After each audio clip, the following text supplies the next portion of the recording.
हिंदुओं की घर वापसी और धर्म परिवर्तन। शिवाजी महाराज के समय ही मुगलों के दबाव में हिंदू से मुस्लिम बने भाइयों की घर वापसी शुरू हो गई थी।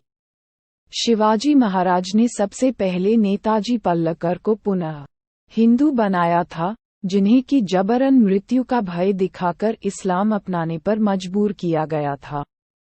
संभाजी ने अपने पिता के सपने को साकार करने के लिए इसे आगे ले जाते हुए इस दिशा में कई सराहनीय कदम उठाए। संभाजी महाराज ने इसके लिए अलग से विभाग ही बना दिया था, जो कि पुनः धर्मांतरण का कार्य देखता था।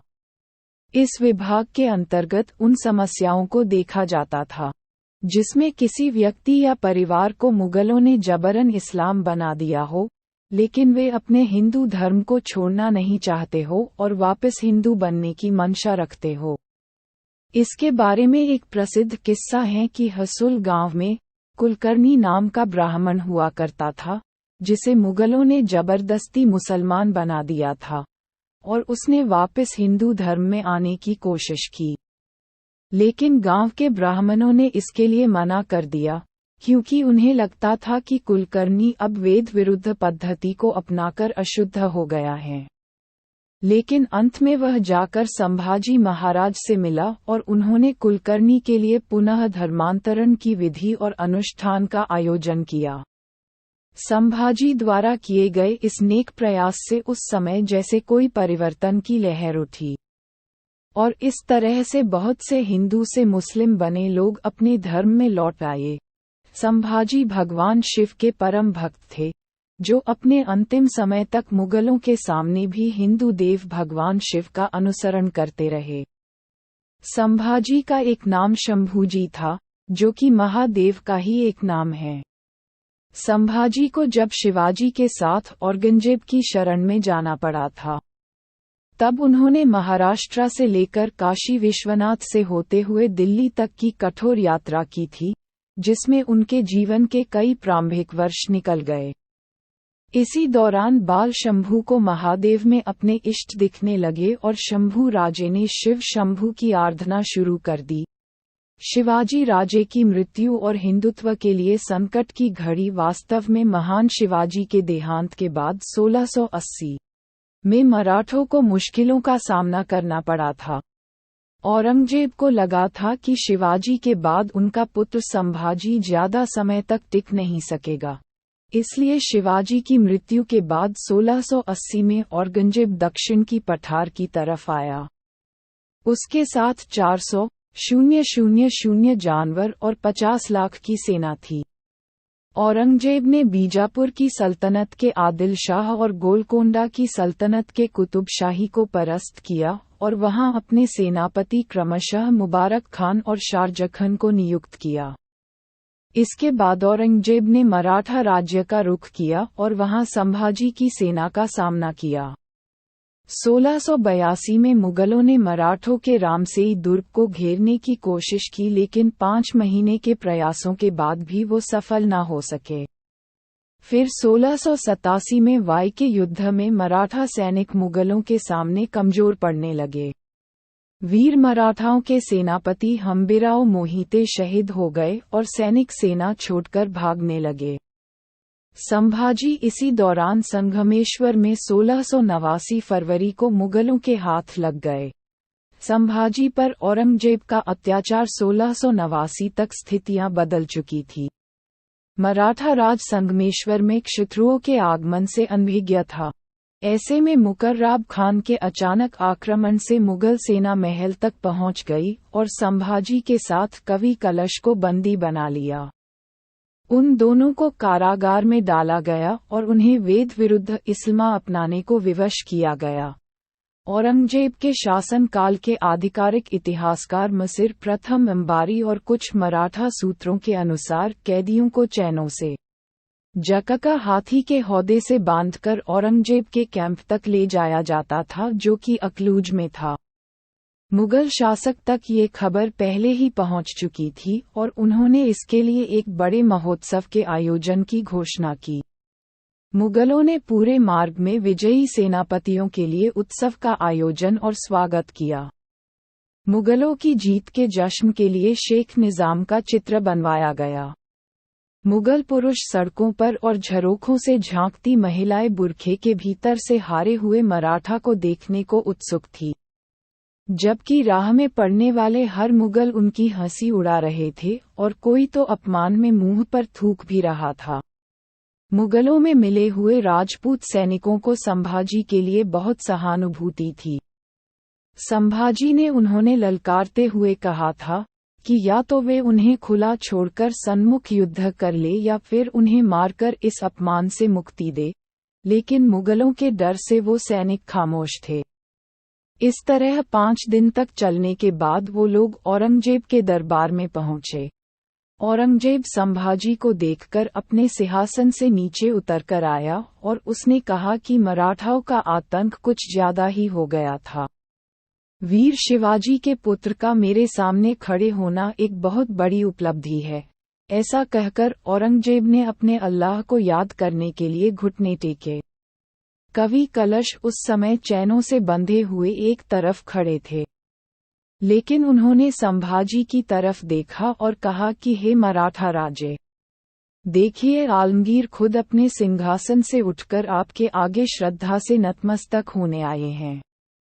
कलश ने उन विपरीत परिस्थितियों में भी वीरता दिखाते हुए कहा कि औरंगजेब अपने दुश्मन संभाजी राजे के सामने घुटने टेक रहे हैं।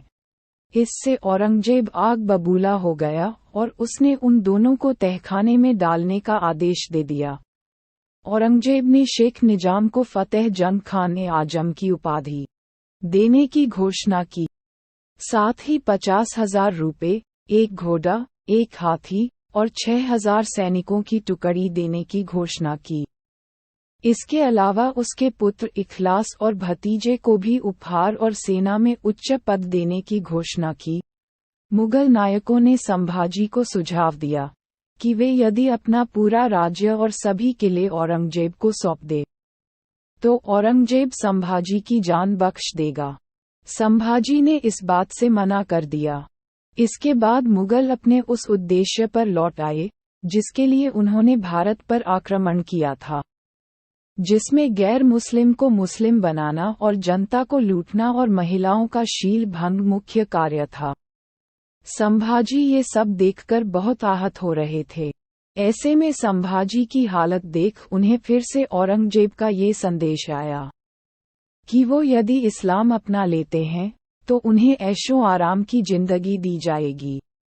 लेकिन संभाजी ने साफ कह दिया कि आलमगीर देश का सबसे बड़ा शत्रु है और वो ऐसी कोई संधि नहीं कर सकते जो उनके राष्ट्र के सम्मान के विपरीत हो। कठोर यातनाओं के बाद भी ना झुकने पर संभाजी और कलश को कैद से निकालकर घंटी वाली टोपी पहना दी। उनके हाथ में झुनझुना बांधकर उन्हें ऊंटों से बांध दिया गया और तुलापुर के बाजार में घसीटा जाने लगा। मुगल लगातार उनका अपमान कर रहे थे और उन पर थूक रहे थे। उन्हें जबरदस्ती घसीटा जा रहा था, जिसके कारण झुनझुने की आवाज को साफ सुना जा सकता था। मुगल अपनी असलियत का परिचय देते हुए ये सब देखकर क्रूरता से हंस रहे थे और उपहास कर रहे थे। मंत्री कलश भी ऐसे में हार मानाने वालों में से नहीं थे। वो लगातार भगवान का जाप कर रहे थे। जब उनके बाल खींचकर उन्हें इस्लाम कबूलने के लिए कहा जा रहा था, तब भी उन्होंने साफ तौर पर इससे ना कह दिया और कहा कि हिंदुत्व सभी धर्मों से ऊपर सच्चा और शांति प्रिय धर्म है। मराठाओं के लिए अपने राजा के अपमान को देखना बहुत बड़ी बाध्यता थी। संभाजी की मृत्यु औरंगजेब ने कई बार कहा कि वो संभाजी को क्षमा कर देगा, लेकिन वो यदि अब भी इस्लाम कबूल ले।